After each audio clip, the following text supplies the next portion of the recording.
Hello, all you hot listeners. This is episode 5 of Husband and Wife Talks. This actually was a broken up version of a 2-hour-long stint Marta and I had where we continue to talk about our honeymoon.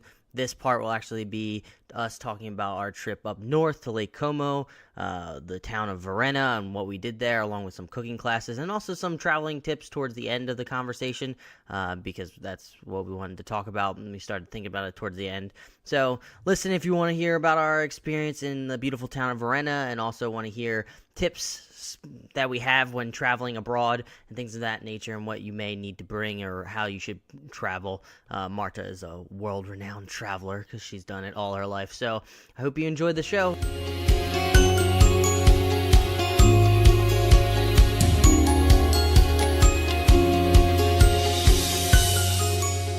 So I think we should move on to the last leg of our trip, going from Florence to the northern part of Italy, which was Varenna and Lake Como.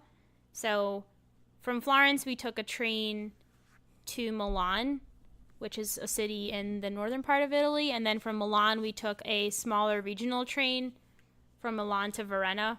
And Varenna, so if you're not familiar with the geography of Italy, which I feel like most people aren't unless they, traveled there or whatever, but there's a lot of lakes in the northern part of Italy, and one of the lakes is called Lake Como. So Varenna, the town that we stayed in, is one of the towns on Lake Como. And I think there were two other towns that were within pretty close proximity. There was Bellagio and Menaggio, I think. So Bellagio is the town that has, I think, a lot of more famous people stay there. I think someone mentioned that George Clooney either stays there, has property there, or something like that.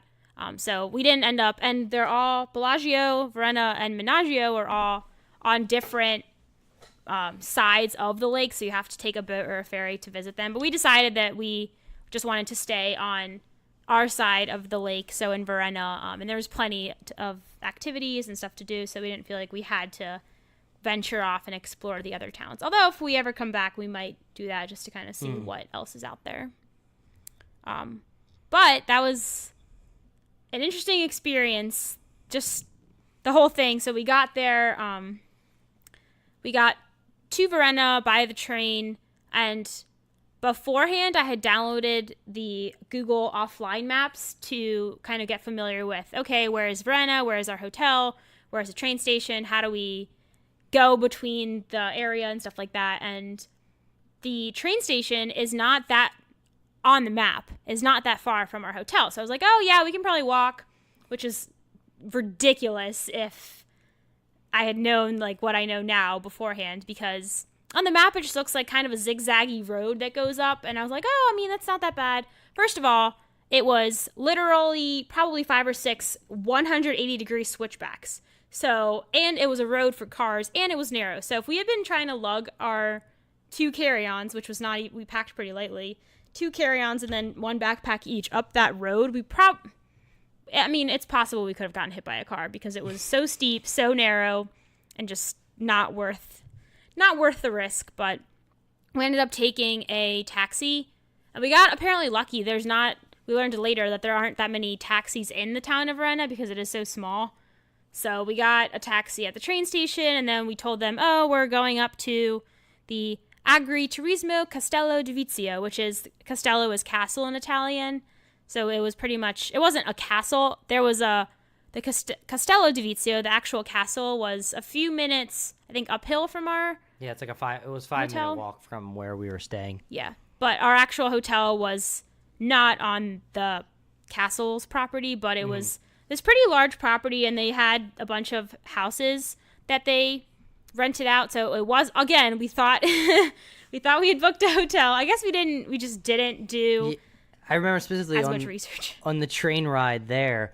I think it was the train ride. I was looking at our Booking.com sheet, because you normally see when you book something, it's like, oh, 1 double standard bed or 1 queen bed, 1 king bed, so to speak. And for the Castello de Vizio, we basically I looked on there, and I saw that it just said 1 house, and I looked over to Marta. I was like, Marta, did we just like book a house? Is that what just happened here? And like, I don't know. Maybe it is. Maybe it's just they just call it that. But that's basically what happened when we got there. They finally took us to our house, so to speak, and it was a cute little, small little house. It had the bedroom on the bottom with the bathroom, had the kitchen up top, a little living area. It was really nice. Looked out to the tree, like over, not overlooking the lake, but we could see, a nice little view from our little house, and it was nice. Yeah, it was a very nice property, and I think I would definitely come back there and stay for longer because it was really relaxing, and the view from the property to the lake looking down was just incredible. Did we paint a picture yet of what actually Lake Como kind of looks like? Did we ever mention that it's like this large lake where you already mentioned they have like towns connected to the lake, but the cool thing is that there's mountains all around the lake. So there's like, you can see towns on the hill or on the mountains overlooking it. It's just a very beautiful lake, and it was just an amazing view. And the Agriturismo Castello de Vizio basically overlooked the lake, so you could go to the grounds and you could just, well, Marta and I took a selfie there, of course, so you could see over Lake Como. They have pools there that overlook it, and it was just relaxing and nice. Yeah. So once we got there, we kind of had a few activities lined up, one of them being a cooking class that we did. So this cooking class was in a separate town. It was kind of in a neighboring town, but we were able to take the regional train there. So I think when we booked it, we didn't quite see how far the cooking class was from the town that we were staying in, from Varenna. So then when we got to the hotel, we were kind of planning out the next few days, I realized, oh no, I didn't realize this was in a neighboring town. So we ended up figuring out that the train does go there, and luckily enough, the cooking class location was within walking distance of the train, so the regional train stop in that town. So anyway, we took the train to this cooking class, and we were both really excited because I think we've done a cooking class here. I don't know. Can't remember if we've done one together. I definitely have, and I love it. And this was an Italian cooking class, so even better. But we got there, and it was in this little kitchen, and it had this island type table in the middle with 4 setups for, I guess, the 4 people that were supposed to be in attendance in the class, 2 of them being us. So we got there a little bit early just because we didn't know about the timing with the trains and everything. But we got there, and there were supposed to be 2 other people that were going to be in the class, but then they didn't show up, and we kind of were waiting, and then the leader of the class, the chef, decided that, we're going to start because I think it was like 10 minutes in, and we had been waiting for at least 20 at that point. So we got started, and that was I think that was the highlight of both Varenna and maybe even the entire trip. It was so much fun. And the lady that led the class was so knowledgeable, and she ran a restaurant, also ran a bed and breakfast small hotel type thing and a restaurant, and she just was very, very successful small business owner, leader, so it was very cool. But we got to make... It was funny, though, before we mentioned what we made, is when we were making all that stuff, it seemed like they sort of had expectations that you probably didn't need any help, because it seemed like that whole time, I guess just because, I don't know if it's the culture, but maybe the man doesn't know as much when it comes to making food or stuff like that. It just seemed like she was always around me trying to figure out or help me out, like, oh, do this. Whereas you're off doing your own thing, making it, well, you're doing better than me, basically. I don't know. Well, anyway, so what we made was we ended up making tiramisu first, but instead of making tiramisu in for a large group of people, we made it in pretty much just 1 cup as a single serving of tiramisu. So we used the ladyfingers, and we made the cream and all that. But it was so weird because we made it in this cup, and I've never made just one. Well, I've never made tiramisu in general, but I've never made it in 1 cup, personalized size. A personalized size. So that was cool. But that we did the tiramisu first because it had to be refrigerated so that the cream kind of hardens and you can actually have tiramisu and not just this liquidy mush type thing. So we made that first, then put it in the fridge for it to refrigerate for a little bit, and then we made two different types of pastas. We made the dough first, but then we used it's not really dye, but I'm going to say quote unquote dye. So they use red tomato paste, I think, for the red pastas. So you mix a little bit of that in with the dough to make the pasta that red color. I actually have the sheet of if you perfect. want other I couldn't colors remember the other that they mentioned. So if you want red, they say like a tablespoon of tomato concentrate. Green, you just add cooked and chopped spinach, basically, to when you're mixing it. Black, you add squid ink. And yellow, you add saffron or turmeric. Except for, when it means yellow, do they mean like really bright yellow colors? I think they mean that like really bright yellow, slightly orange color. Because if you don't add anything, it'll just be that kind of normal pasta color. Because pretty much bare bones pasta is eggs and flour, and eggs give it that yellow, that slightly yellow color. But so anyway, we made one pasta with the red tomato concentrate. That was the ravioli that we made. Yeah, and then we made I think it was fettuccine or linguine. It was like long strings of pasta, and that was just the plain color. But it was really cool because we got to literally start from mixing an egg and flour, and then we kind of rolled it out. We used that.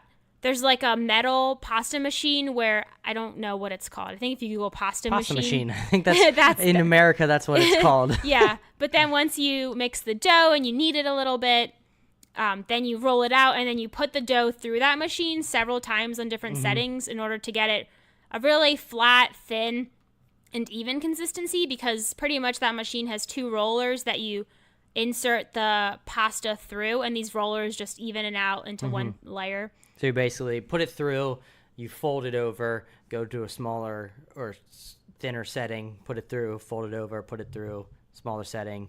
That same repeat until you get to the setting that you want it at. Yeah. So you're just rolling it through and making it thinner and thinner and just getting that consistent. I think we started at 5 and then we worked our way down to 2, which was the smallest setting. On that machine, but I don't know how they are here, any of that.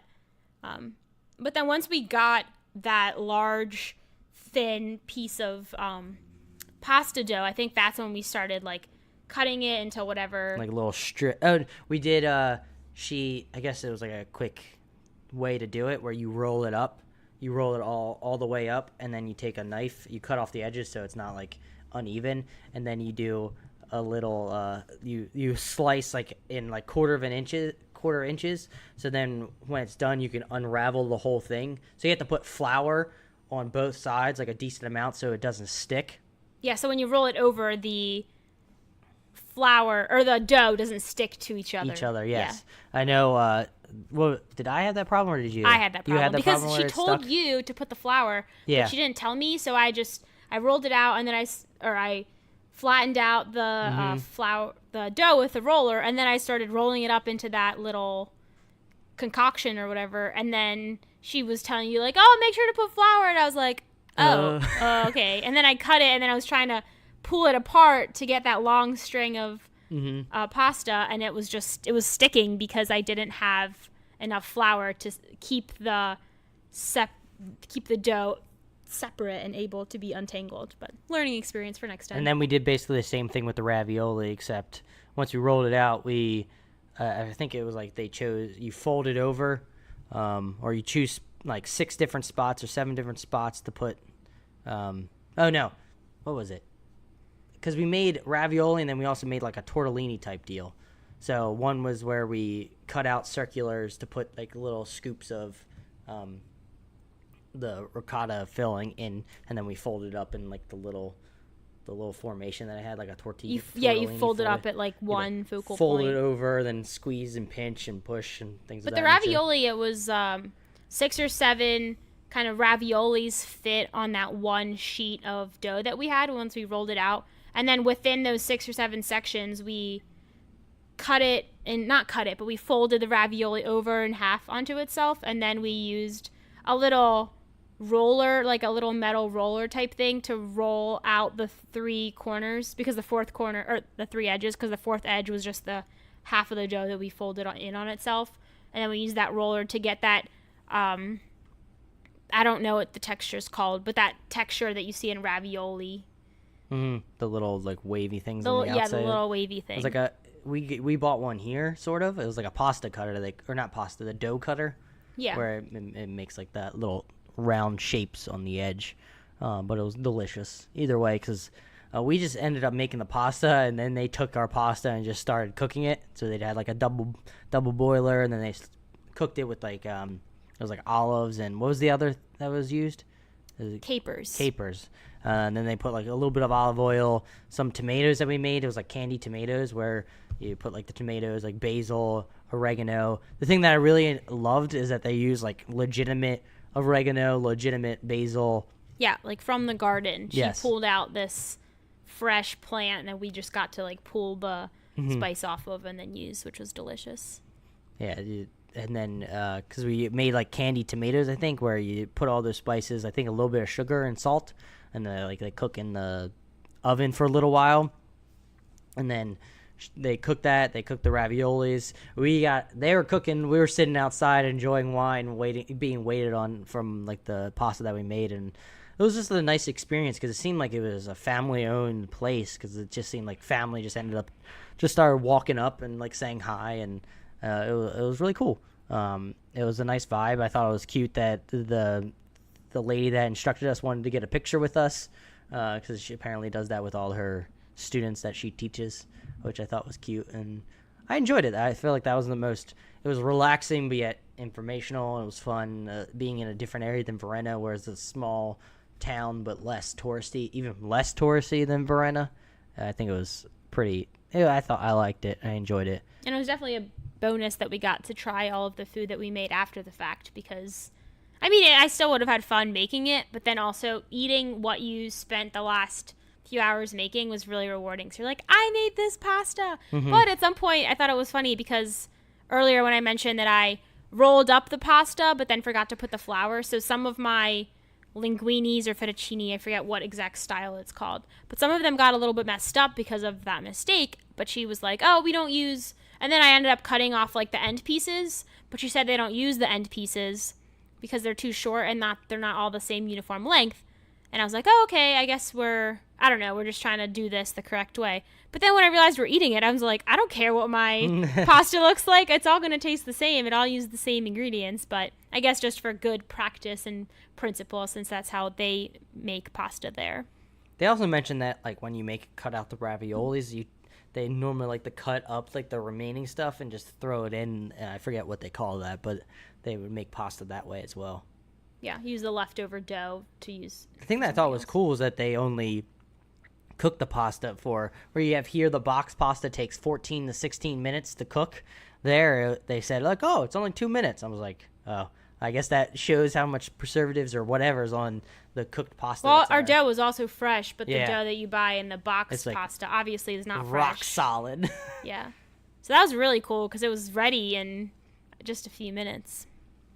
Definitely one of our favorite experiences. Yeah, and did we mention what the cooking academy was? No, it was called Mama Cicia's Cooking Academy. And I don't know if it's Cicia's or Cicia's, but it was spelled Ciccia. I think I'll try to, if I remember, I'll write it down now, but I'll put the description into the description. I'll put a link into the description about it. Yeah, if anyone ever goes to Italy and wants to check it out. Yeah, I highly recommend it. I feel like with cooking classes, it can be a hit or miss, especially if it's somewhere international, because you might not know about what the food's like or how the instructor might not teach a way that kind of resonates with you. But I think we both learned a lot and felt very inspired to come home and start making our own homemade pasta and all of that. So eventually we will, when we have a little bit more free time and things slow down a little bit. We finally settle in a little bit, because it Yeah. seems like we're just going. After the wedding, now we're moving to Denver. So Yeah. maybe But take it so slow. after the cooking academy class, we ended up heading back to Varenna with very full stomachs. Like, oh my gosh, that was so much food. Like, we ate there's 3 different pastas, right? The yellow pasta, and then the ravioli, and then the tortellini, and then our personalized tiramisu. Oh yeah, And I think a full glass of wine. I had 2, so So I was feeling good. yeah. But after that, I forget what exactly we did that night, but don't fear, in Varenna we also had gelato every day, because although I was a little bit concerned because I had heard that Florence has the best gelato in Italy, So you're going downhill. I was ready. I was preparing myself for the worst gelato. I was like, oh, it's not going to be good. The worst. We're still in Italy, babe. I know. It was a little dramatic, but it's okay. But in Varenna, as far as meals go, there was one restaurant that at the hotel we were staying at, they had recommended to us. And it was, I forget the name of it. I couldn't even find it online, but it was this tiny restaurant that was owned by a family, or maybe even, I think this one woman that was our waiter actually was the owner or co-owner as well. But it was just down the path of this. So there was a small footpath that connected the hotel that we were staying at, and also like the hill in general and all the different houses and properties on this path all the way down to the town of Varenna. So that's how we walked down, because earlier I mentioned that there was that actual road that connected the town to our hotel, but that road was very windy and not safe to walk up and down. So down this footpath we found this hotel, and it was a 5-minute walk at most from where we were staying. And it had, I think the first night when we went, it was just the two of us and then one other group of 3 just sitting on the other side of the corner. It was a very small restaurant. It was easily the best pasta I've ever had. It was so good. The sauce was tasty, but it wasn't really heavy. I feel like a lot of times if I have pasta in the States, the sauce just is so heavy, and I feel like it takes away from any other taste in the dish. Yeah. But here, the sauce perfectly balanced the pasta, because I think I got ravioli or tortellini, and the inside had cheese, but like a slight fruity texture. It was either I think it was pears, which, I mean, not everyone likes a mix of fruit and cheesy type flavors, but I thought it was delicious. And I loved how it was a small family business, and we kind of just walked down there from our hotel, and it was very casual. So we went there one night, and then another recommendation that we got from the place we were staying at. Sorry, I don't want to interrupt, but I think I found it online. It's the Ristorante Hotel Il Porcetto.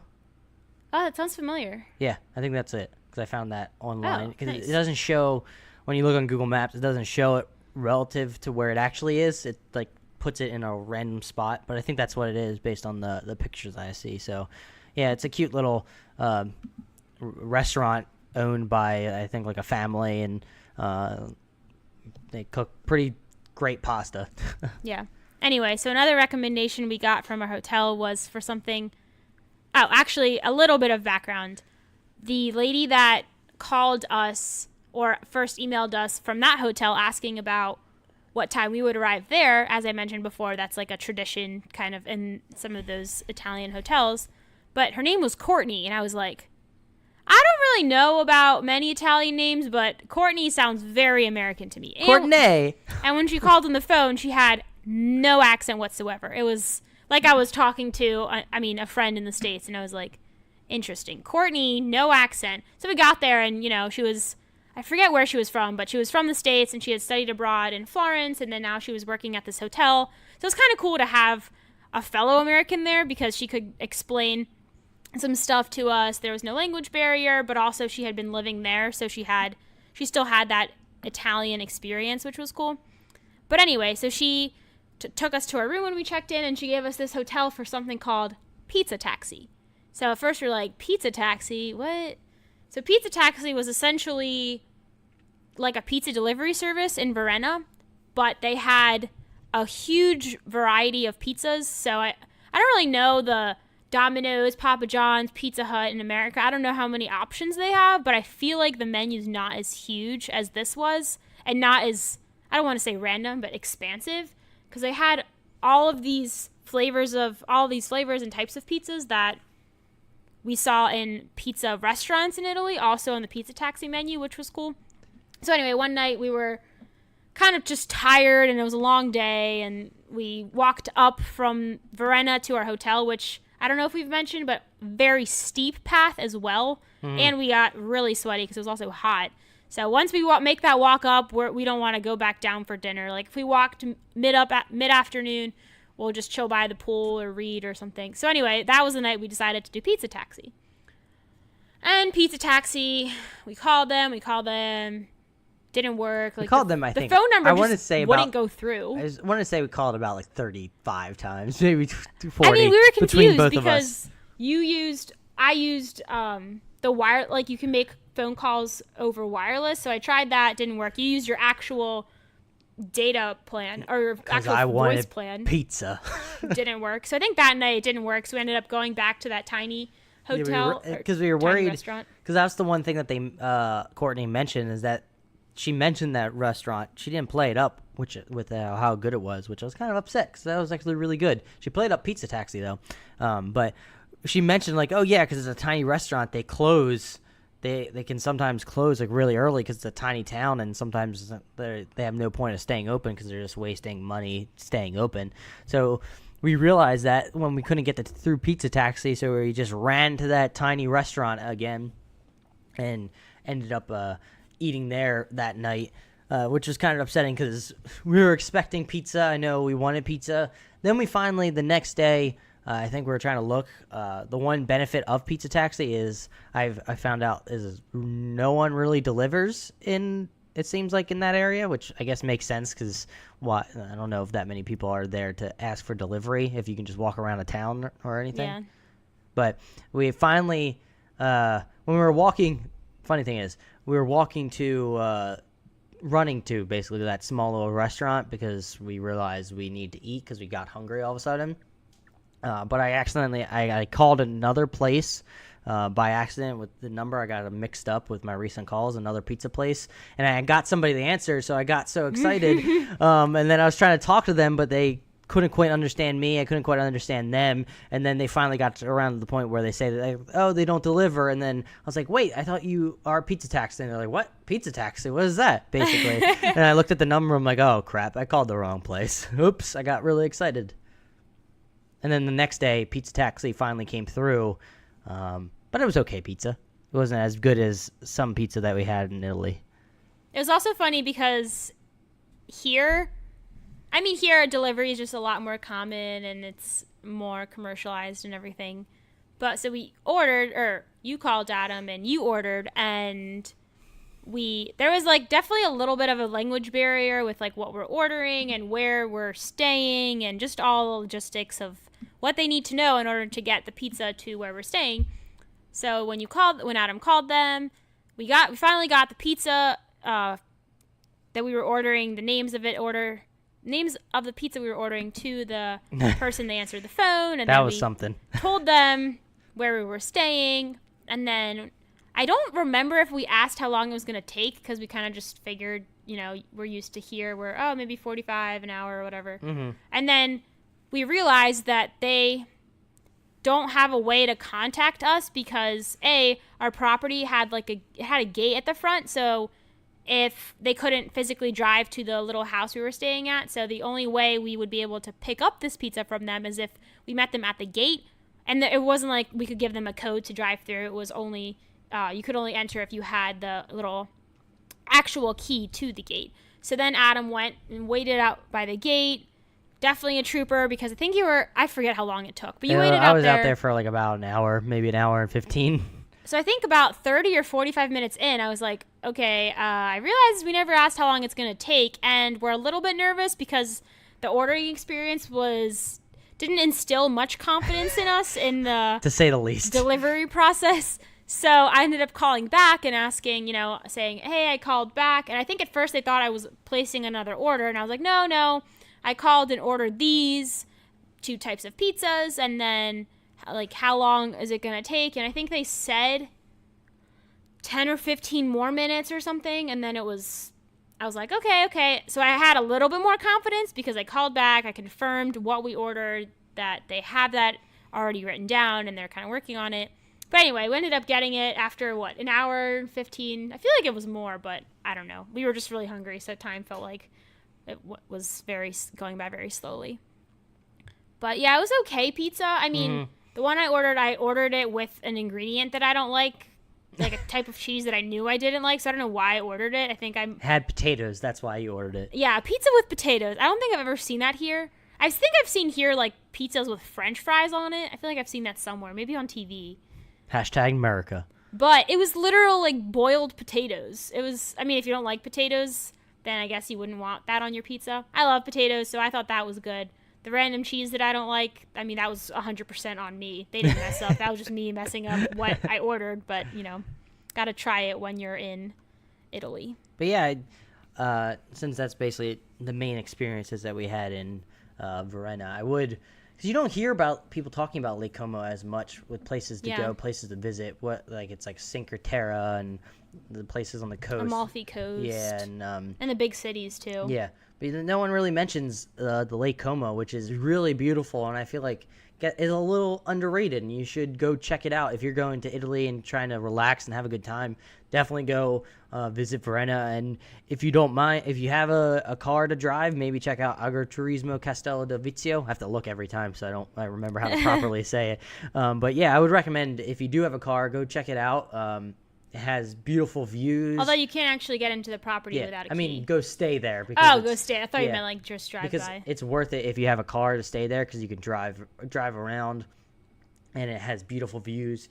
And I would definitely recommend that because it was very relaxing. It was sort of away from the city, even though the Varenna wasn't even that loud to begin with when we went down there. Because I think Bellagio is supposed to be the louder part. But I want to go back there because I want to explore the other places, like take the ferry, go to different places. Yeah. Maybe actually stay down in Varenna so we don't have to walk up and down the mule path. But I feel like Lake Como definitely is a little underrated, and people should 100% go check it out. Absolutely. I mean, and if not there, other lakes in northern Italy, because I know there's quite a few. And I feel like from the people that I've talked to that have been to Italy, it's just been mainly like what you mentioned, cities or the coasts, but not really the lakes. But because they ask you, oh, like, where'd you go? And we say, like, Rome and Florence, and then we say Lake Como, but they always ask about the cities. They never really ask about Lake Como, and we always have to make sure to mention it because we gush about it when we talk about it. I mean, which is fair. If people don't really go there, it's not really a well-known place, and then if someone goes somewhere and they mention two well-known cities that I know and then some third place that I've never heard of, I'm not going to be like, what's that? In case it's something I'm supposed to know, and then I look silly. So just kind of ask Always worried about what it's going to look like for you. Just ask about what you know, and that way you aren't 100% clueless. But hopefully people listening now can have some background information about Lake Como and the town of Varenna.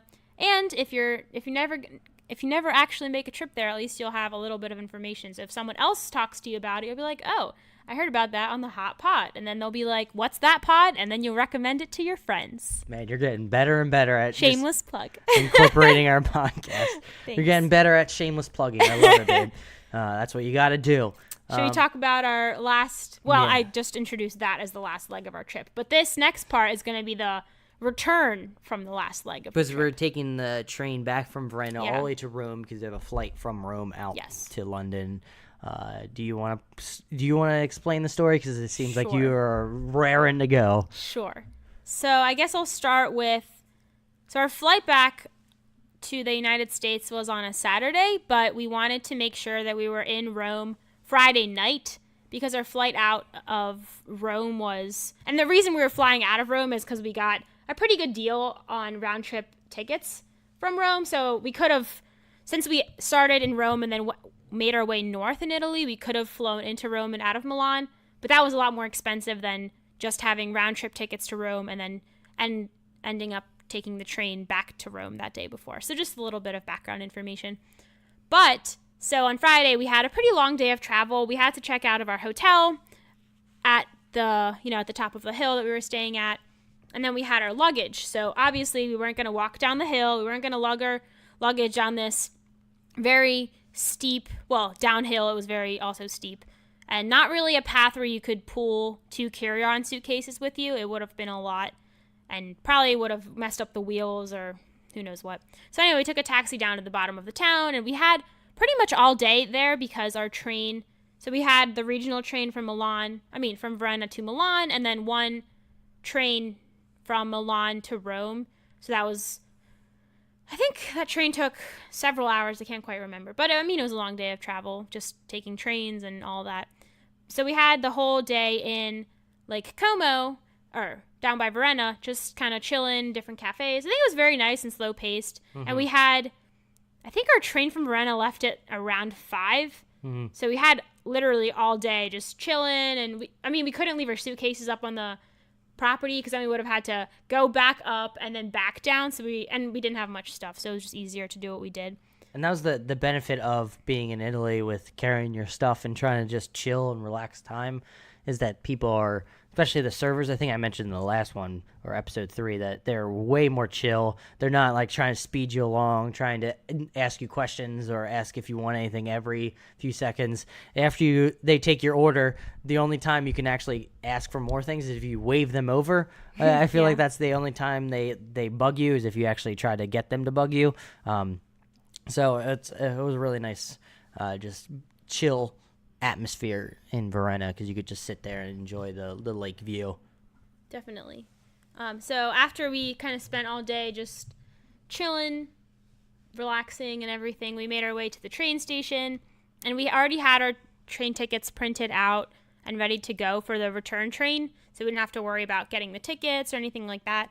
And actually, now that I'm talking about train tickets, one thing in Italy, and I think in other places in Europe with trains as well, and I know you have to do that in the States for the larger regional trains, but making sure your ticket's validated, because then the train conductors actually do walk through the trains and make sure that you validated your ticket, which I think validating it just makes sure that you're actually about to use it, because you validate it within a certain amount of time when you use the train ticket. So anyway, we got on the regional train, and then we got to Milan. We were just in such a good mood because it was a good trip, and I think at that point we were just ready to come home, because in my opinion, when I travel, I definitely try to take advantage of the experiences and the place I'm at, but once I know that I'm already going home, I kind of just want to be home already. That in between travel time isn't the most fun, and I think some people would agree that taking the train from here to there and then being on the plane for several hours is not the most fun, although the free movies on the plane is very fun if you're awake to watch them. Anyway, so we were happy on this regional train, and we got to Milan, and I'm just like, Adam, I think the train system is great. It's very reliable. I was like, as soon as she said that, I was like, oh no. And apparently the universe was like, oh, do you think it's so great? And I was like, yeah. And then we're walking in Milan, and I think we were supposed to have between 30 minutes and an hour between our two trains. So we had, and train stations are a lot less, it's very different than an airport. In an airport, you have all these terminals, and you have to, if it's a large airport, you have to take a bus or some sort of transit in between terminals. But the train station, it has a lot of the platforms from which the trains leave, but it's very much a different atmosphere than airports. There wasn't even any security. There wasn't, you honestly could get to the train station 10 minutes, maybe even 5 before your train leaves. And if there's not a lot of people, you just walk in, you show your ticket to the people at this gate type thing, and then you walk to your platform and you get on your train. It's not very long of a process. So we had plenty of time anyway. And we got off our train, and we look up at this screen that has the list of all of the outgoing trains that are coming up. And since our train was within the hour, it wasn't up on that screen. We're going to Roma Termini, which is the main station in the city of Rome. And what do you know? I forget what time our train was. It was like 19:20, which is 7:20 if you don't know the military time conversion thing. But it said canceled. Our train was canceled. And I was just thinking how great. I was raving. Raving about the train. It wasn't even like we were in some fancy seat. We were on this small regional train. It was kind of hot, kind of uncomfortable, no bathrooms. But, I was just happy. It was convenient. So that was pretty funny. Funny about the irony, not funny that our train was canceled. But, so long story short, we bought another ticket because our train was canceled. So we bought a ticket on another company to make sure we got to Rome that night, because it was already 7 p.m. or our train was at 7 and we were arriving late. So we needed to make sure we were in Rome so that we could make our flight the next day. And then we go to the other company, or the company we originally had bought the ticket with, to get a refund for the canceled flight. And the train ride. And the customer service agent there was like, oh, no cancel, it's a mistake. And we're like, are you kidding me right now? We just bought, and the reason we had bought a ticket on another company was because there were a lot of people crowded around our original company's kiosk. So we didn't know if we had time to go talk to them and then buy a ticket, since we really needed to make sure we got to Rome that night. And we figured, if we buy a ticket within 5 minutes, if we come back and, the train ends up not being canceled or whatever, we thought we could get a refund. But anyway, we go and the lady's like, no, not canceled. And we're like, what the heck? If it's on this, can you imagine going to an airport or not going to an airport because your flight is canceled because it's canceled, and then you get a text message, or I guess we didn't actually get notified, it was just on the screen. So imagine you check your flight status, it says canceled, and then you randomly, you eat lunch, and then you decide to check it again an hour later, and it's not canceled. And suddenly you're like, what do? I already bought another plane ticket or whatever. So it was stressful.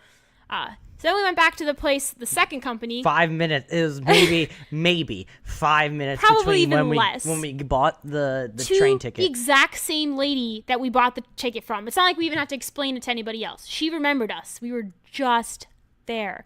So we get there. We're like, oh yeah, actually our train's not canceled, so can we get a refund? She's like, no, I'm sorry. You'll have to go downstairs. We're like, we were just here, lady. Come on.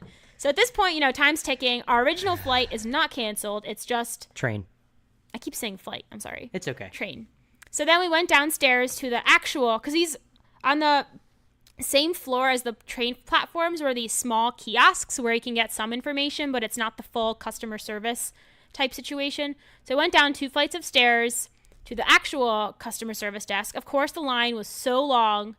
And at that point, I think our train was supposed to leave within 15 or 20 minutes, that original one that wasn't canceled. So we were like, okay, we don't have time for this. We need to just talk to someone. So we talked to someone, and she's like, oh, yeah, you have to go upstairs. No, she basically said... well, she did tell us we have to go upstairs. Yeah, she said we have to go upstairs, but she mentioned that to get a refund, you have to go to the tickets office, but we saw that the line was so long, and we mentioned, our train's within 15 minutes, so is there anything else you can do? She was like, oh, well, you can take the ticket to the kiosk area to the right and try to change the length of time, so then you can go get a refund when you get to Rome. But, of course, the kiosk thing didn't work. Well, not length of time. You can change the date of the ticket. When the ticket, date when the ticket occurs, or when your ticket's supposed to be. And we tried to do the kiosk. It didn't quite work, so we went back to talk to her, and she was like, oh, well, then you can go talk to the people upstairs, go back up the 2 floors to talk to the small little kiosk people to change the ticket. So when we get up to the top, we go back to the same kiosk, different lady this time, different person. So we ended up talking and trying to explain everything that's going on that already happened, asking if she can move this ticket farther in the month of June, like June 30th or something, so we can then get a refund when we're back at Rome. I don't know if she understands what we're trying to get at, so she calls over somebody. Marta's already laughing because I think she already knows what I'm saying. Calls over this guy, and he's like, I try to explain it to him, but he's not really listening to me too much. Trying to explain that, oh, you can just move it farther down, not really listen too much, and he's like trying to work, I guess, trying to do stuff to figure out what we can do refund wise. Then that guy, and the other lady went back to talk, and then they came back with this brilliant idea. Yeah, and then he was basically like, because I was trying to tell them oh, just move it back to June 30th, and the guy comes back and says, oh, we're gonna, just so you can refund this in Rome, we're gonna move this ticket to June 30th, so all you have to do is wait in line in Rome, just go to Rome Termini station early and refund at the ticket office there. And I'm thinking to myself, brilliant idea, only if you listened to me 20 minutes ago when I was trying to explain that to you. You're a genius. I'm so thankful you figured out what was already figured out. That actually reminded me of because I had watched My Big Fat Greek Wedding pretty recently at that point, but it reminded me of the scene in that movie where the the guy's wife and either sister or sister-in-law they have this great idea, but they know that the husband isn't going to think it's a great idea unless he thinks of it himself. So they're having this conversation over lunch or dinner, and they're trying to get him to think of this idea himself. And then he thinks of the idea himself, and then they're like, oh my gosh, brilliant, you're so smart. And it was literally the same thing because we had thought of the idea. We tried to explain it. He didn't get it. But then when he thought of it, he was like, oh, this is a great idea. Yeah. So we ended up getting refunded in Rome. We finally got onto the train that was canceled, but not canceled, but delayed to 5 minutes before the other train ticket that we purchased. And the other train ticket was, I think, 40 or 45 minutes after Yes.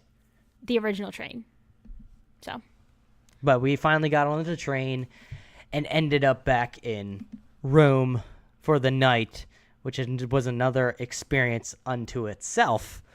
Because when we got back to Rome, we had to get a taxi to go to this hotel. The taxi driver didn't speak a lick of English, so we had just showed him the address to take us there, basically. He ended up taking us there, dropping us off at the wrong location, but it was right next to where we need to go, because we walked up to the door because the instructions that Marta, you got through email, was basically telling us, oh, you need to have a keypad on the door to enter the proper information. There was a keypad at the place we were dropped off at. However, it was like an intercom system where it says touch 2 or number 2 for this room. So we knew we were in the wrong spot. Thankfully, we downloaded the offline Google Maps of Rome. So we walked over to the proper spot, which is like not even a block. It was like on just the other street, that adjacent street that we walked into. We started, looked at the information that was given to us. There was a code that we needed to put in. It was like, what, 2442 or something? It was either 2244 or 2424. And so one of those codes we were putting in wasn't working, and we got instructions specifically, sketchy instructions, because they didn't say hi Marta. They was like, hi Michael, welcome to the stay. This is the we were worried if when we finally got to the room if we were going to walk in on somebody named Michael sleeping, which would have been a little upsetting. Awkward. But we finally were trying to type in this code. Of course, the code is not working. Marta checks because you were able to. You got 2 different sets of instructions. I got one set of instructions through email and then one through WhatsApp, which, if you're not familiar, WhatsApp's just a messaging app that you can use over Wi-Fi, so you can message people in different countries, and all you just need is Wi-Fi. And I got it earlier in the day when we had a Wi-Fi connection. And the 2 sets of instructions had 2 different codes. One was the 2244 number, and one was a 2424. So once, like Adam was saying, when we tried the first number and it didn't work, I think you tried calling them, and then I was like, oh wait, this other way that they communicated with me gave me a separate code, so we tried that one and it actually worked. I don't understand how that happens, but it does. Walk through these like big doors that we finally got into, and then it went into a hallway, split, and we had to go to the right with another keypad with the same code to go in. And we realized it's on the 5th floor, and there's steps that spiral up, and then there's an elevator. Now, let me tell you about this elevator. We called the elevator. We're down on the bottom floor, basically. Call this elevator. We hear a lot of rumbling and shifting and a lot of metal rattling, and we see this dinky little elevator come all the way down. And we're like, oh, my goodness, this is going to be fun. So we open up the gate, close the door, or open the door, walk in. Barely Marta and I fit with our suitcases and just the 2 of us. We barely fit into this elevator. We had to shut the gate and shut the door, go up to the 5th floor. Such a slow elevator ride. I was so nervous I was going to break or something just because it didn't seem like it could hold it. Shaky, Yeah. too. It was shaking us the whole way. Definitely did not pass any elevator inspections. Like here in the United States, sometimes if I'm in an elevator where they have, usually they're supposed to have those certificates of the safety inspection or whatever that say when the inspection needs to be redone or whatever, when the safety certificate expires.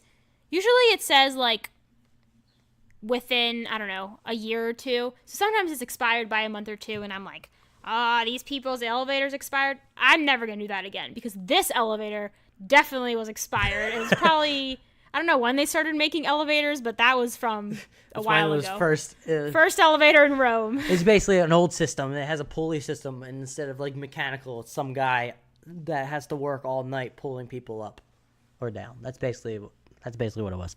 But we got up to the 5th floor, and as soon as we opened the door to this hotel area, it was like a complete shift in decor. We were walking in like an ancient Roman-looking building, and then we opened the door, and it just turned into completely modern with hardwood floor, granite countertops, and we ended up we had to go to the right and find our room, and the door was unlocked, so we're a little worried that it was going to be just some creeper dude just sitting in there in our room named Michael, just chilling, but there was nobody there. We finally made it to our room, finally. after that whole train experience and everything. And the room itself was very nice. A little strange that they had disco lights in the bathroom if people wanted to get funky with the disco music while taking a shower, I guess. And then they also, in the shower, had a window to the shower from the bedroom, which was really strange. I don't understand the point of that.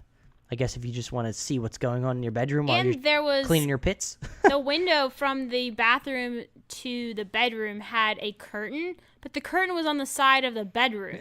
So, like, if I'm taking a shower and I'm staying with, like, a friend or whatever, I mean, with a spouse, it's a little bit different, like, whatever. But with a friend or, like, I don't know, if you're just, I don't know, backpacking or something and you're with someone you don't know that well and they just move the curtain over, there you go. It was very You get to see all the goods. everything you do or maybe do not want to see. But yeah, finally got to Rome, exchanged tickets the next day.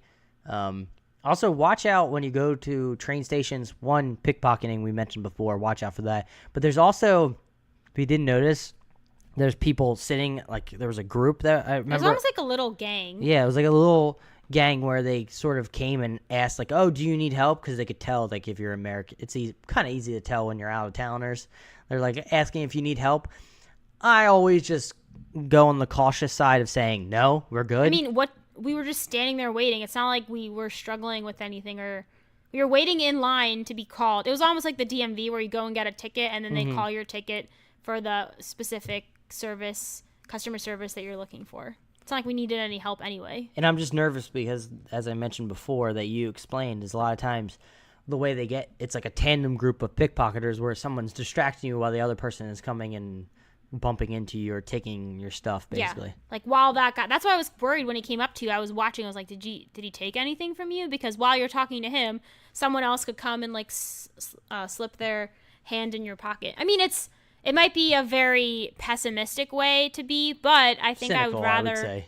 What? I would say cynical. Cynical, yeah. And maybe a cynical way to travel and think, but I think it's better to be on the safer side. And if you don't need any help, I wouldn't suggest taking help from complete strangers or, I don't know. There's just certain situations where I think you can play it by ear, but if it's a situation where you just feel like something's off, something might be off, and it might just be better to, keep to yourself. And if you need help, go to somebody that actually works where you are and where you need help, not just a stranger that came up to you randomly when you were, it's not like we were struggling or I fell or you were we weren't even looking around. We were just sitting in a line waiting. It was a little waiting. bit of a strange situation. Nothing ended up happening, but it was just one of those, like, I'd rather exercise caution than end up pickpocketed or That's anything. a good tip for anybody that travels overseas or anywhere really that you're not familiar with. Just be cautious in general. That was our Rome experience. We got back. Took a few days to get rid of the jet lag. I remember the first day back, I was like, I am doing nothing at work because I was so like brain dead basically at work. I mean, it's a 6-hour difference, so that's a hard adjustment. Yeah, so when it was like 12 o'clock midday, I was thinking that my body was feeling that it was 6 o'clock at night, and like, why am I here?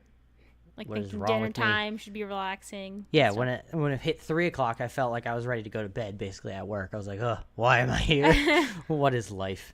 I think that was all our whole honeymoon experience. Should we mention anything else? The one last thing I thought of was just kind of a general thing that when we were packing and we knew that we were going to be doing a few days in Rome, a few days in Florence, and then a few days in Varenna at Lake Como. And I think since we knew that we were going to be taking the train a lot and not staying in any one place for that long of a period of time, we wanted to make sure we packed relatively lightly because it's it's pretty inconvenient to be lugging around a large suitcase from the train station to the hotel or just even around a train station.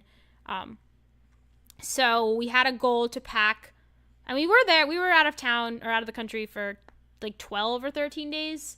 So we had a lot of clothes, and we had different experiences where we needed different outfits for, but we made sure to make the goal of packing within 2 carry-on bags, so 1 carry-on bag each, and then we each had a personal item. So I think you had a backpack, and I just had like an oversized tote bag type thing. And we ended up, fitting everything in. Because we used these things we found, the travel cubes, which I think were really helpful with putting basically like 3 different sizes of cubes where you can put in stuff like your shirts and underwear and such, and sort of it helps you with organizing, especially when you're trying to fit a lot of things into your suitcase. And it also helps when you're there because you know where to look and things don't get jumbled up, because I know me personally, I'm not that organized. After I take stuff out of my suitcase, I start throwing stuff back in, whereas with the cubes, even if it's unorganized in the cube, you still have an organized suitcase because it's still in the travel cube. So yeah, if you want to pack better or be more organized, I would suggest checking out those.